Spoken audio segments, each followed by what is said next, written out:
ওং সাইরাম, জয় সাইরাম। সাই বাবা বলে, আমার প্রিয় বাচ্চা, তোমাকে সুযোগ দিয়েছি, তুমি ভাবো আর একটু বিশ্রাম করো, এরপর তুমি ব্যস্ত হয়ে যাবে।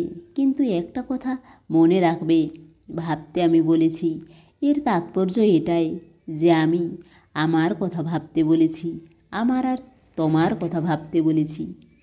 আগে কী রকম ছিলে আর এখন কি পরিবর্তন হয়েছে, বাকি তোমার জীবনে কিভাবে কাটবে, এই সব তুমি আমার উপর ছেড়ে দাও। এই সব আমি ভেবে রেখেছি তোমার জন্য, অনেক ভালো কিছু ভেবে রেখেছি। এখন তুমি দেখতে থাকবে, তোমার জীবন পরিবর্তন হয়ে যাবে।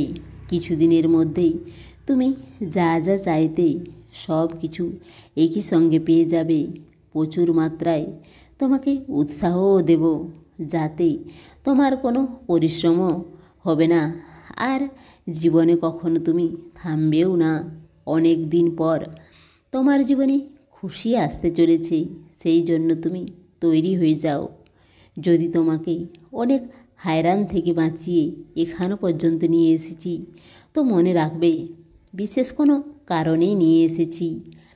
আর তুমি যে হেরে গেছো তা আমি জানি, কিন্তু এখন তোমার হাত আমি ধরে নিয়েছি, আর এখন আমি তোমাকে সামনে এগিয়ে নিয়ে যাব।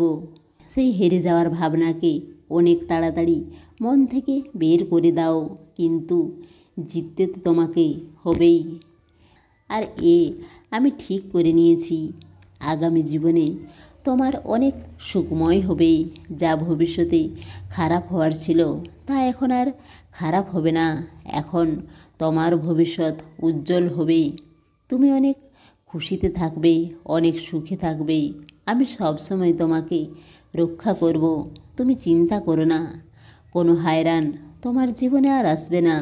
আর ছোট ছোট সমস্যা যদি আসেও তা চলে যাবে, আর সেই সমস্যাকে দূর করে আমি তোমাকে নতুন নতুন অনুভব দিতে থাকব। আর তোমার জীবনে কিছু বিশেষ ব্যক্তি আসবে, যাদের সাহায্যে, যাদের শক্তি থেকে তুমি আরও এগিয়ে যেতে থাকবে। আর তোমার জীবনে যখনই খুশি আসবে, তখনই তুমি আমার চরণে ঘিয়ের প্রদীপ জ্বালাবে। এই কথাকে তুমি সব সময় মনে রাখবে।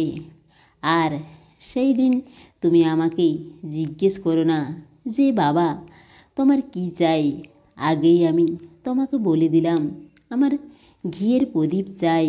তুমি ঘিয়ের প্রদীপ জ্বালাবে আর নিজের স্বাস্থ্যের উপর নজর রাখো।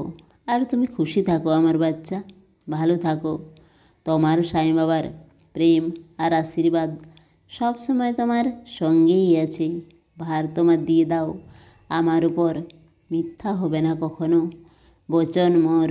সমস্ত সাই ভক্তকে অনুরোধ, কমেন্ট বক্সে ওং সাইরাম বা নিজের কোনো প্রার্থনা লিখুন। ওং সাইরাম, জয় সাইরাম।